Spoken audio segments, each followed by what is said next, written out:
decided to irrigate the land through lift irrigation. As soon as the British saw that the water was being lifted and he was irrigating, they realized that maybe we can extend him. He said, okay, this is your property, but we lease you more. This is the revenue you pay here, but in this case you pay more. He said, okay. So he got more land because somehow he was lifting up a substantial amount of water. So it was good to use the whole water.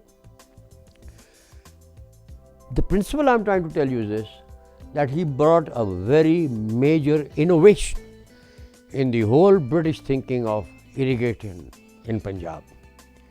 And this was done by a local Punjabi, local lad who could think like that because he was thinking of his people. He was not thinking of generating revenue to take home. Soon the infertile acres turned into tracts of rich soil. Additionally, he raised a village in this area, which proved to be a real model of fertility and vitality. This village had 2 closed tanks for clean drinking water, a school, a post office, and a dispensary. His village gave birth to a wide variety of fruits, vegetables, and most importantly, life to the barren lives of people. This desire to serve the people is very, very evident in the way that he planned for that. Because what did he do with the 1,000 acres, and which was increased to 5,000 acres later? He built a village in a very model manner. It was not a village which was composed of kammis and this and that. No, he gave them very good status. Gangapur is a treat to go and watch, although by now the things have gone. But he built the infrastructure, the waterworks, the drainage, the Dhobi Ghat, this and that, places of worship, Hindu, Muslim, all put together, jo bhi hai. So the whole thing was that he was working for the people. That was his main thing. He was not out to just make money. But because he realized that as the people became happier, and they realized they'll work more. And the more they work, the better he is. It was an approach of developing people and giving them a better lifestyle rather than to extract money out of them. Being 2.5 miles away from Bachana, Gangaram had no rail or road link connecting the village to the nearest railway station. When he sent an official request to the authorities for the development of rails and roads, it was unfortunately turned down. Gangaram's dilemma and his dire need for transportation link led him to devise a small gauge track.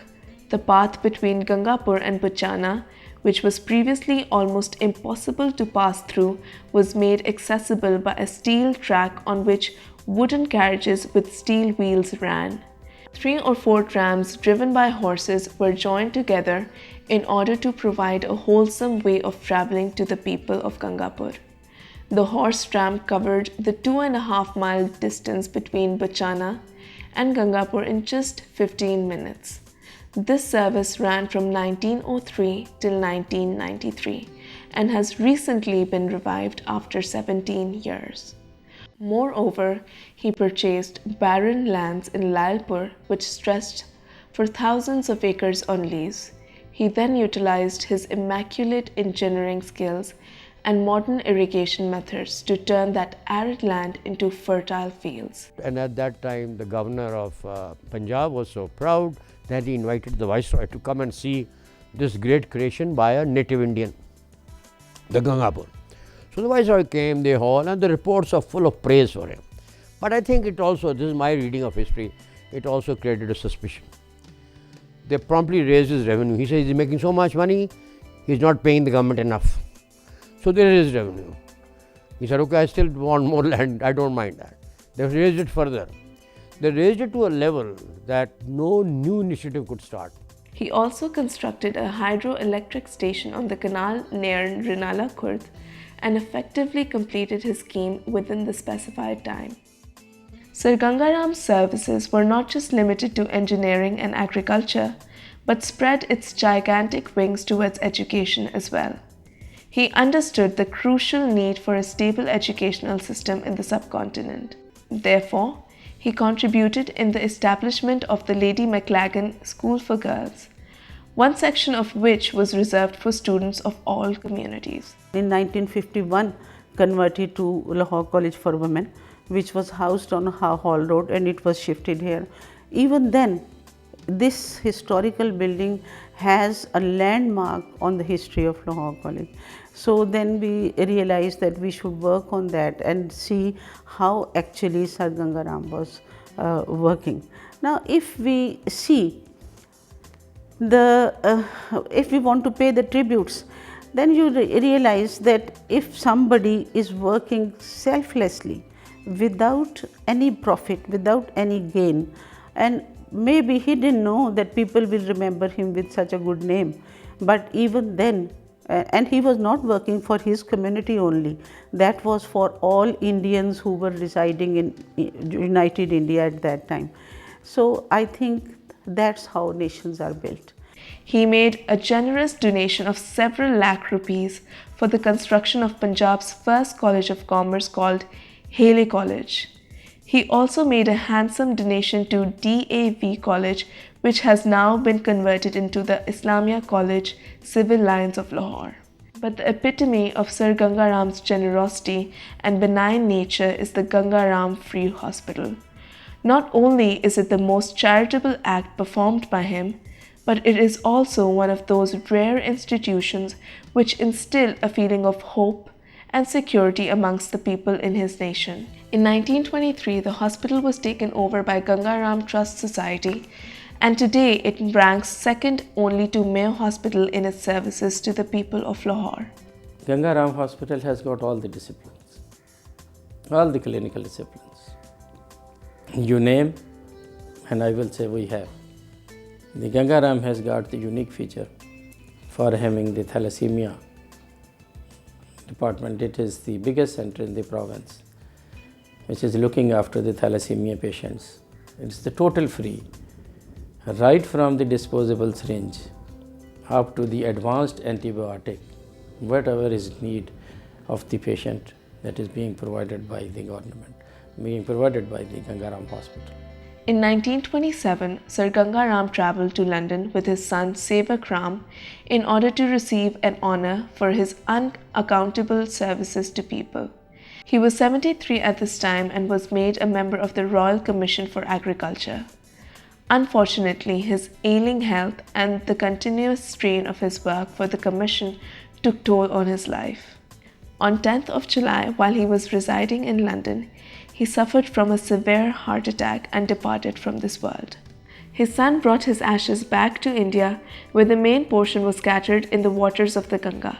The remaining ashes were then brought to Lahore and buried here within the rich soil and amidst the green land, which was both cherished and made to flourish by the man who was undoubtedly for all seasons. The objectives and agenda of Sir Gangaram Heritage Foundation is to promote Sir Gangaram's contributions towards humanity as such and towards the downtrodden people of this region in particular. Our objective of the foundation is to highlight these services, and in this regard we have various objectives and various activities in order to generate a kind of a dialogue between the oppressed communities of South Asia in particular. For example, we are concerned about the conditions of the Dalits in India. We are also concerned about the welfare of the minorities in Pakistan, and we would like to talk to each other, and we would like to have more information regarding the affairs and matters of these communities. We celebrated, we established a camp at the birthplace of Sir Gangaram, Ganganagar, in which doctors from Sir Gangaram, they looked after the patients of that village. This was in fact to pay a tribute to the great personality of Sir Gangaram and to show to the world that Sir Gangaram's contribution for the humanity as such, and which was a well-attended camp, and we are very happy that people responded to that, and that way they were introduced to the personality of Sir Gangaram.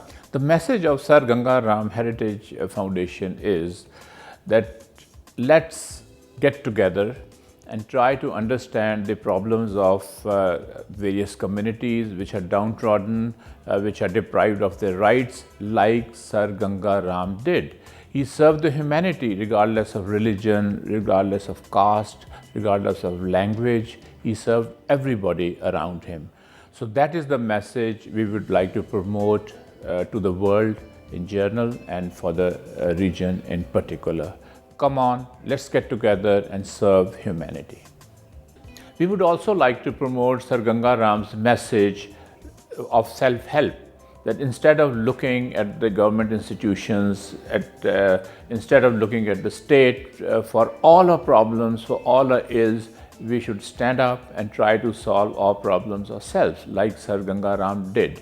So we would also like to say to the people that come on, let's get together as a community and let's try to solve our problems, which we can. And I think that will be the best solution for our problems.